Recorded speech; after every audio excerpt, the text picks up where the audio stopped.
Hello guys, welcome to our channel novel Shiksha. दोस्तों, बिहार राज्य सरकार के द्वारा 2021-22 का आर्थिक सर्वेक्षण इकोनॉमिक सर्वे विधानसभा पटल पर उप मुख्यमंत्री सह वित्त मंत्री श्री तारकिशोर प्रसाद द्वारा रखी गई। इसके अंतर्गत जो कुछ प्रमुख आंकड़े प्रस्तुत किए गए हैं बिहार के संदर्भ में, वो मोस्ट इंपॉर्टेंट है आगामी परीक्षाओं के लिए, विशेष रूप से 67th बीपीएससी पीटी और सीडीपीओ पीटी जो होने वाली है उन दोनों के लिए, साथ ही साथ मेंस एग्जाम के लिए मोस्ट इंपॉर्टेंट आंकड़े ये साबित हो सकते हैं। इसलिए ध्यानपूर्वक संपूर्ण आंकड़ों को आप देखिए और उसे समझते हुए आत्मसात करते हुए चलिए। संपूर्ण आर्थिक सर्वेक्षण पर आपको फोकस नहीं करना, बस विशेष सेक्टर में जो जो प्रमुख तथ्य हैं उस पर ध्यान केंद्रित करते हुए चलें। इस बार का जो आर्थिक सर्वेक्षण है वो विशेष है क्योंकि लगातार 2 वर्षों तक कोविड-19 कोरोना के कारण जो अर्थव्यवस्था में गिरावट देखने को मिली, इसके बावजूद बिहार की अर्थव्यवस्था में इस सर्वे रिपोर्ट में प्रगति दिखाई देती है। वो कितनी और क्या है, आइए विस्तार से इस विवरण को देखते हैं। दोस्तों, 25 फरवरी 2022 को बिहार के उप मुख्यमंत्री सह वित्त मंत्री श्री तारकिशोर प्रसाद द्वारा 2021-22 का आर्थिक सर्वेक्षण विधानसभा पटल पर प्रस्तुत किया गया। वित्त मंत्री तारकिशोर प्रसाद द्वारा, ध्यान रहे, विधानसभा पटल पर प्रस्तुत किया गया यह आर्थिक सर्वेक्षण राज्य का 16वां आर्थिक सर्वेक्षण था। इस बार के सर्वेक्षण में बिहार के सकल राज्य घरेलू उत्पाद में 2.5% की बढ़ोतरी हुई है। कोविड-19 के कारण लॉकडाउन के प्रभाव के बावजूद बिहार का आर्थिक वृद्धि दर राष्ट्रीय औसत से बेहतर रहा है। आर्थिक सर्वेक्षण के अनुसार 2020-21 में राज्य के सकल घरेलू उत्पाद अर्थात GSDP gross state domestic product में वृद्धि दर 2.5% रही है। इस आंकड़े को ध्यान में रखिएगा कि राज्य का सकल घरेलू उत्पाद में जो वृद्धि हुई है 2020-21 के दौरान वो कितनी है, वो है 2.5%। दोस्तों, इस बार के आर्थिक सर्वेक्षण की एक मुख्य बात यह रही कि बिहार में प्रति व्यक्ति आय में बढ़ोतरी हुई है। आर्थिक सर्वेक्षण के अनुसार मौजूदा बाजार मूल्य पर 2020-21 के दौरान बिहार में प्रति व्यक्ति आय 50,555 रुपये हो गई है। जी हां, 50,555 रुपये हो गई है बिहार में प्रति व्यक्ति आय, जबकि पिछले वित्तीय वर्ष में 2019-20 में बिहार में प्रति व्यक्ति आय 49,272 रुपये थी। इस प्रकार एक वर्ष के दौरान बिहार में प्रति व्यक्ति आय में बढ़ोतरी 1283 रुपये की हुई है, जबकि राष्ट्रीय स्तर पर भारत में प्रति व्यक्ति आय 2020-21 में 86,659 रुपये रही है। बिहार में प्रति व्यक्ति आय में बढ़ोतरी का मुख्य कारण क्या है? तो दोस्तों, याद रखें कि मुख्य रूप से जो आर्थिक सर्वेक्षण में बात बताई गई है कि कृषि और उसके सहायक क्षेत्रों में वृद्धि के कारण ही बिहार में प्रति व्यक्ति आय में वृद्धि हो पाई है। दोस्तों, आर्थिक सर्वेक्षण 2021-22 की रिपोर्ट में पिछले 5 वर्षों 2016-17 से 2020-21 के बीच जो 5 वर्षों का पीरियड है, इस पीरियड के दौरान प्राथमिक क्षेत्र, द्वितीय क्षेत्र और तृतीय क्षेत्र यानी प्राइमरी सेक्टर जो कृषि और उनसे संबंधित क्षेत्र है, सेकेंडरी सेक्टर उद्योग क्षेत्र और टर्शियरी सेवा क्षेत्र में जो प्रगति हुई है वो कितनी है, देखते हैं।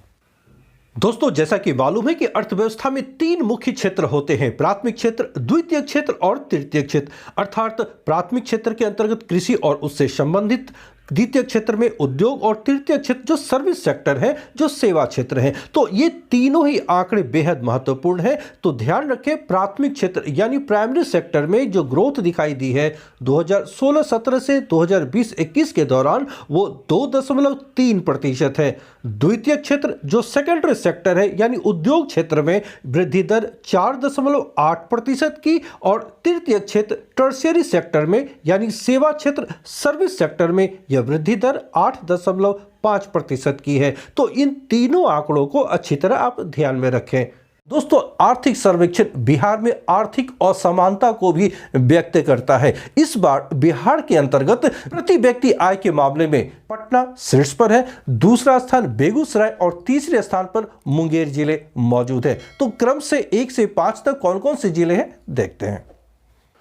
प्रति व्यक्ति आय के मामले में शीर्ष 5 जिले जो हैं उनमें पहला पटना जिला में प्रति व्यक्ति आय 131.1 हजार रुपये। दूसरे स्थान पर बेगूसराय जिले में प्रति व्यक्ति आय 51.4 हजार रुपये।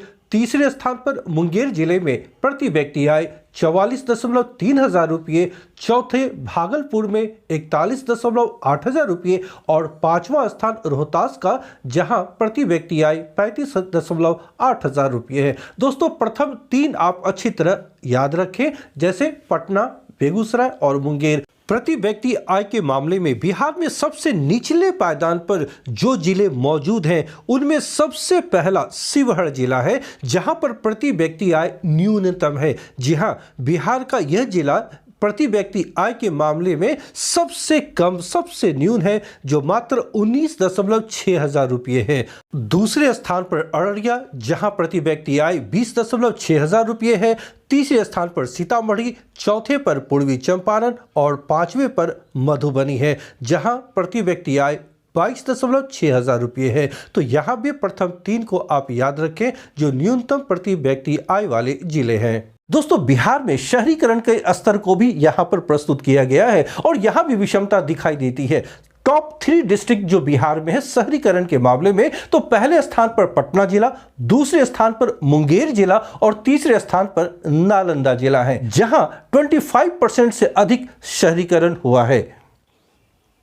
दोस्तों आर्थिक सर्वेक्षण 2021-22 के अनुसार बीते 10 वर्षों में राज्य के शहरीकरण में तेज वृद्धि हुई है। 2011 की जो जनगणना थी उसके अनुसार बिहार में शहरीकरण का स्तर 11.3% था, जो अब वर्तमान में 15.3% हो गया है। इस आंकड़े पर ध्यान दीजिएगा कि 2011 में जहां बिहार में शहरीकरण का स्तर 11.3% था, वो अब 15.3% हो गया है। साथ ही 2011 में देश की कुल शहरी आबादी में बिहार का हिस्सा सिर्फ 3.1% था, किंतु अब सरकार को उम्मीद है कि अगले 10 वर्षों में राज्य में शहरीकरण का स्तर और ऊंचा होगा। बिहार में जिलों के बीच आर्थिक असमानता तो इस आर्थिक सर्वेक्षण में दिखाई दी ही, अब शहरीकरण में भी जिलों में काफ़ी असमानता दिखाई देती है। बिहार में सिर्फ 3 जिले ऐसे हैं, जी हाँ, सिर्फ 3 जिले ऐसे हैं जहां शहरीकरण 25% से अधिक हुआ है। शहरीकरण के मामले में शीर्ष 3 जिले बिहार के जो हैं वे पहले स्थान पर पटना, जहां 44.3% शहरीकरण हुआ है। दूसरे स्थान पर मुंगेर, जहां 28.3% है और तीसरे स्थान पर नालंदा, जहां 26.2% भूभाग पर शहरीकरण हो चुका है।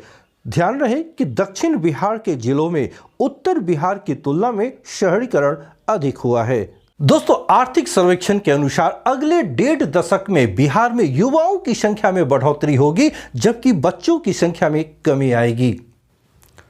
आर्थिक सर्वेक्षण के अनुसार 2021 में बिहार में 15 से 59 साल तक के लोगों की अनुमानित संख्या 7 करोड़ 23 लाख बताई गई है, जो कुल आबादी यानी अगर आबादी 2021 में 12.46 करोड़ मानी जाए तो इसका 58.8% है।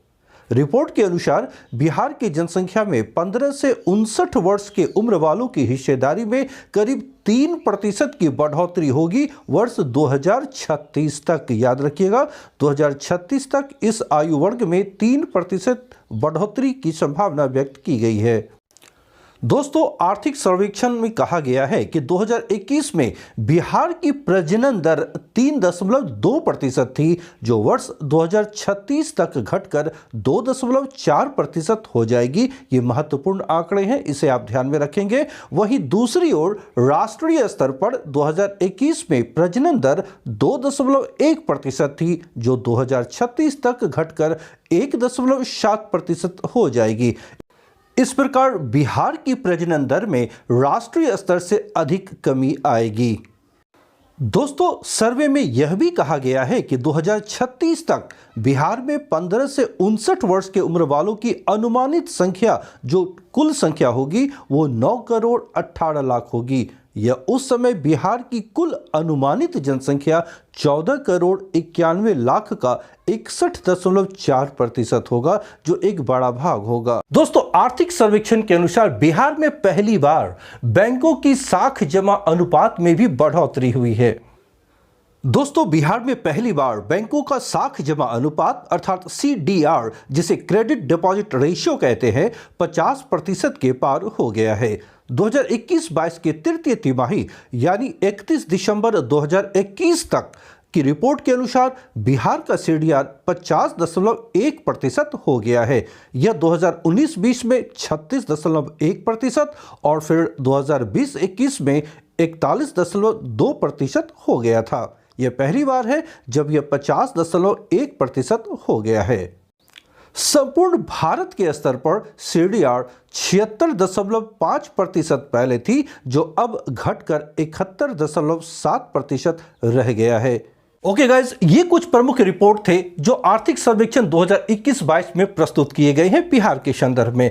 इस पूरे सेशन को आप ध्यानपूर्वक अगर देखे होंगे तो काफी महत्वपूर्ण तथ्य आपको देखने को मिले होंगे। उन सभी तथ्यों को आप आत्मसात करते चलें, नोट करते चलें, जो आपके लिए काफी महत्वपूर्ण होंगे। दोस्तों, अगर ये सेशन आपको पसंद आया तो लाइक करने में मत चूकें, दोस्तों के बीच में शेयर करें, और अगर नए हैं तो आप चैनल को सब्सक्राइब कर लें। जैसा कि आपको मालूम है कि यह चैनल पूरी तरह आपकी सफलता के लिए समर्पित है। कोई शॉर्टकट नहीं, आप विस्तार से पढ़ते हैं, गहराई में उतरकर पढ़ते हैं, क्योंकि आपको यह पता है कि आप कमीशन का एग्जाम देने वाले हैं और ये 3 स्टेज एग्जाम है। सिर्फ पीटी आपको पास नहीं होना है, आपको तीनों स्टेज पीटी, मेंस और इंटरव्यू क्लियर करना है। इसलिए पूरा वीडियो, या यूं कहूं कि हमारे चैनल पर मौजूद समस्त वीडियो इसी लक्ष्य को टारगेट करके बनाई जाती है। दोस्तों, जब तक ये वीडियो आपके सम्मुख आएगी तब तक बिहार का बजट भी पेश हो चुका होगा। तो नेक्स्ट वीडियो बिहार के बजट के संदर्भ में होंगे, तो उसे देखना ना भूलें।